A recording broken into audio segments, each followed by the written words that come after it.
2012 தை 1.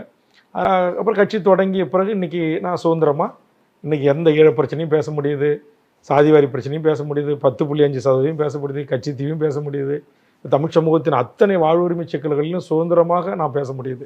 அதனால தான் சரி பரவாயில்ல, நம்ம ஒரு கட்சியை தொடங்கி நம்ம தமிழ்நாட்டு மக்களுக்காக நேர்மையாக லஞ்சம் லாவணியம் ஊழல் இல்லாமல், கனிமை கொள்ளை இல்லாமல், மணல் குவாரி நடத்தாமல், லாட்ரி சீட்டு விற்காமல், மக்கள்கிட்ட வேலை வாங்கி தரேன்னு காசு வாங்காமல், மக்களை மோசடி செய்யாமல் ஒரு மாற்று அரசியலை முன் வைக்கணும் அப்படின்னு முன் வச்சு பண்ணிட்டு வரேன். இன்னும் சொல்லப்போனால் நான் ஏற்பட்டு தனி கட்சி தொடங்கிய பிறகு தான் தமிழர் வாழ்வுரிமை கூட்டமைப்புன்னு ஒன்று உருவாக்கி, உங்களுக்கு தெரிஞ்சிருக்கும், நீங்கள் எல்லா நிகழ்ச்சியும் கவர் பண்ணியிருப்பீங்க.